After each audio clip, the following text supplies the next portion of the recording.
नई अनाज मंडी कैथल में 22 मई को होगा पिछड़ा वर्ग सम्मेलन। पूर्व विधायक रामनिवास घोडेला ने दी जानकारी। आज बरवाला के पूर्व विधायक रामनिवास घोडेला ने पत्रकार वार्ता के माध्यम से जानकारी दी कि 22 मई को पिछड़ा वर्ग का एक विशाल व ऐतिहासिक सम्मेलन होने जा रहा है। उन्होंने बताया कि यह गैर राजनीतिक सम्मेलन है।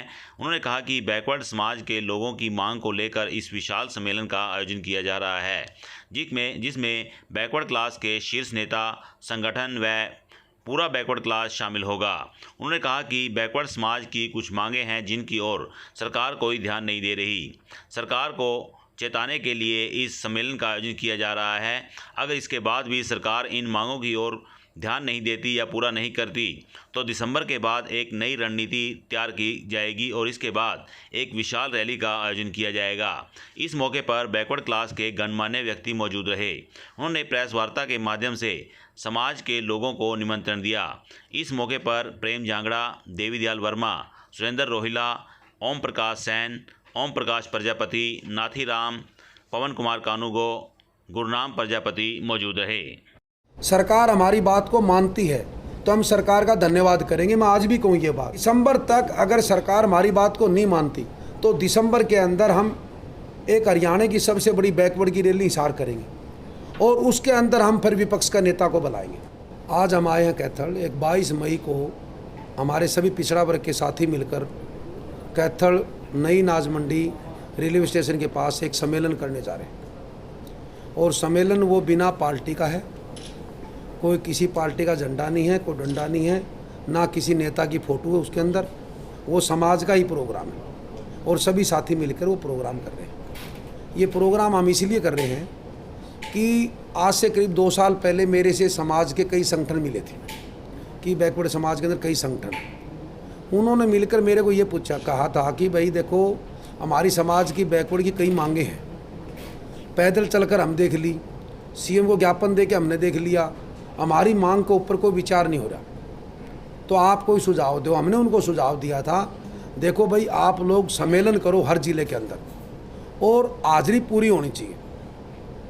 तो हमने उनको सुझाव दिया तो उन्होंने ये कहा था कि आपने हमारे के साथ रहना पड़ेगा। हमने कहा कि हम आपके साथ हैं। तो हमने सबसे पहले सम्मेलन हमने फतेहाबाद के अंदर किया था 22 मई 2022 को। उसके बाद के अंदर हमने जुलाई में किया था गोहाना सोनीपत के अंदर और दिसंबर के अंदर हमने किया था भिवानी और अब हम कर रहे हैं कैथल। हमारी 5-7 मांगे हैं। जैसी एक मांग तो हमारी है क्रीमी लेयर की, जिसमें कि हमारे को बाबा साहब ने और स्वर्गीय प्रधानमंत्री वीपी सिंह ने हमारे को बैकवर्ड को जो आरक्षण दिया उसको ये लोग ख़त्म करने जा रहे हैं क्रीमी लेयर की आड़ में। एक तो क्रीमी लेयर की है कि भाई उसकी जो इनकम है, जो सेंट्रल गवर्नमेंट में 8 लाख है तो इन्होंने 6 कर दी, तो 10 लाख रुपये जो विपक्ष का नेता चौधरी उपेंद्र सिंह जी हुड्डा, उन्होंने स्पेशल कहा है कि आप 10 लाख करें। और एक क्या है, सेंट्रल गवर्नमेंट में क्या उसके अंदर 3 क्लास और 4th क्लास कर्मचारी की सैलरी नहीं है और छोटे कर्मचारी, छोटे दुकानदार की भी नहीं इनकम उसके अंदर वैल्यू, तो इन्होंने वो भी कर रखी है। एक तो ये क्रीमी लेयर का मामला है, इसमें हमारा आरक्षण तो ख़त्म हो जाएगा। एक है जातीय जनगणना का, कि देखो हम ये कहते हैं कि जातीय जनगणना कराए।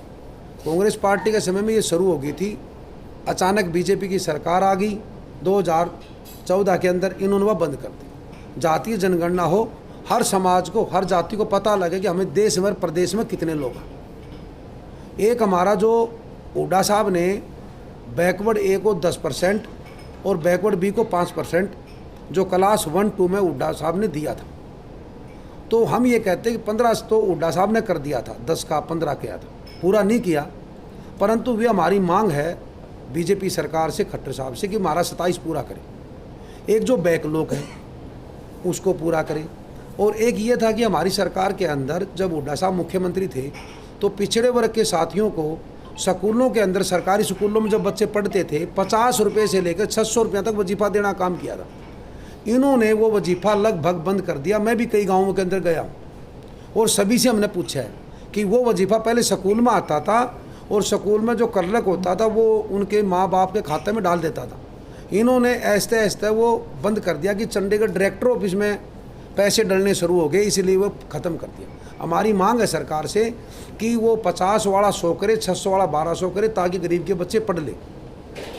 इसी तरह जब हुड्डा साहब की सरकार थी 3,92,000 प्लाट 100 वर्ग गज के कांग्रेस पार्टी ने दिए थे SC BC भाइयों को।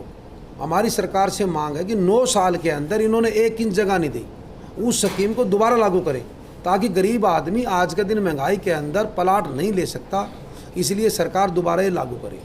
एक और मामला है, हमारी सरकार में हुड्डा साहब ने कई वर्गों का बोर्ड बनाए, जैसे कि माटी कला बोर्ड बनाया 2013 के अंदर, उसका चेयरमैन बनाया, मेंबर बनाए। सरकार बदल गई, पिछली 5 साल के अंदर बीजेपी ने सिर्फ 3 साल में 2 चेयरमैन बनाए, बदल दिए, और ईब 4 साल में कोई चेयरमैन नहीं है, कोई मेंबर नहीं है, वो बोर्ड ख़त्म होने जा रहे हैं। और एक और है, जैसे कि सैन समाज के भाई हमारे हैं, सैन समाज के साथियों कैश कला बोर्ड बनाया, इन्होंने 9 साल के अंदर उस बोर्ड की तरफ कोई ध्यान नहीं, ना कोई मेंबर है ना कोई चेयरमैन है।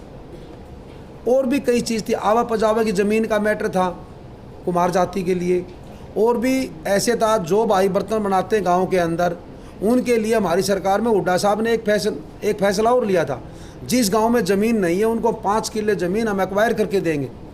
इनका उसकी तरफ कोई ध्यान नहीं है। एक जो ईब थोड़ा बहुत इन्होंने किया है, वो जब किया इन्होंने, जब हमने फतेहवाद पहली रैली करी 2013 के अंदर, पिछड़ा वर्ग आयोग का गठन किया हमारी सरकार में, इन्होंने सरकार बनते ही उस पिछड़ा वर्ग आयोग का गठन ख़त्म कर दिया, पिछड़ा वर्ग आयोग। उसका बाद में जब हमने फतेहवाद रैली करी, उसका बाद के अंदर इन्होंने पिछड़ा वर्ग आयोग का गठन किया, और जैसे हमने अगली रैली घोषणा करी गुहाने के अंदर, तब इन्होंने पंचायतों में 8% दिया।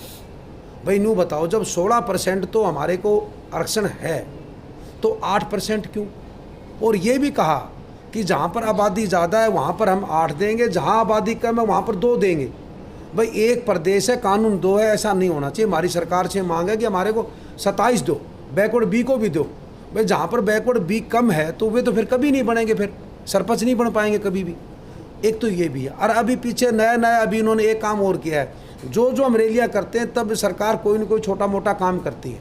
एक जैसी कहावत है नहीं कि बकरी दूध तो देगी पर तू मिंगना करके देगी, ऐसे ऐसे। तो एक जैसे कि अब इन्होंने नगर निगमा में, नगर पालिकाओं में 8% देने का काम किया, भाई क्यों भाई 16% क्यों नहीं दे रहे? 16% दो। तो हमारी ये मांग है, जायज़ मांग है। एक आजकल बच्चों का सीटेट का मुद्दा है, वो भी एक तगड़ा मुद्दा है, बच्चों की तरफ ध्यान देना चाहिए सरकार ने। और भी अनेक मुद्दे हैं, तो इन मुद्दों को लेकर हम प्रोग्राम कर रहे हैं, और मेरे को अनुमान है कि जितने हमारे प्रोग्राम हुए हैं सारे के सारे सक्सेसफुल है। और इसके अंदर भी प्रोग्राम में जब मैं 40-50 गाँवों का दौरा किया है और हर हमारे बैकवर्ड के साथियों से हम मिले हैं, तो उनमें तगड़ा हौसला भी है। और मेरा मानना है कि यहाँ पर एक सम्मेलन रैली का रूप करेगा। देखो, हमारा जो मकसद है, जब हमने शुरू का सम्मेलन किया तब तो हमने ये बात नहीं रखी थी, परंतु जब हमने सोनीपत किया और उसके बाद में हमने भिवानी किया, तब हमने एक बात जनता से पूछी थी, भाई देखो 1 साल 1.5 साल हम सरकार की बात देख लेते हैं, सरकार हमारी बात को मानती है तो हम सरकार का धन्यवाद करेंगे। मैं आज भी कहूँ ये बात, ये सम्मेलन है हमारा 22 मई का, इससे पहले सरकार ये जायज़ मांगे हैं, कोई गलत नहीं है, और सरकार पूरी भी कर सकती है। अगर सरकार हमारी बात को मान लेती है तो हम स्टेज का माध्यम से सरकार का धन्यवाद करेंगे। अगर सरकार हमारी बात को नहीं मानती तो हमने हर सम्मेलन में एक बात ज़रूर रखी है समाज के साथियों के सामने, कोई पार्टी का सम्मेलन नहीं है ये। भाई देखो, हम दिसंबर तक बात देखेंगे सरकार की। दिसंबर तक अगर सरकार हमारी बात को नहीं मानती तो दिसंबर के अंदर हम एक हरियाणा की सबसे बड़ी बैकवर्ड की रैली हिसार करेंगे, और उसके अंदर हम फिर विपक्ष का नेता को बुलाएंगे। फिर देखो, सरकार के 6 महीने बच जाएंगे। जो सरकार 9.5 साल में काम नहीं कर सकती तो वे फिर 6 महीना में नहीं करेगी। फिर हम आने वाली सरकार से मांगेंगे, आने वाली सरकार से बात करेंगे कि हमारी ये जायज़ मांगे हैं। मेरे को पूर्ण विश्वास है कि भूपेंद्र सिंह जी हुड्डा जो हमारे नेता हैं, उन्होंने पीछे काम किए हैं, तो आवाज़ तो उठाते हैं, परंतु जो ई वाली आवाज़ है नहीं, इस आवाज़ में दम है। यहाँ पर कई हज़ार इकट्ठे होते हैं, और पिछड़ा वर्ग का अहम योगदान है सरकार बनाने।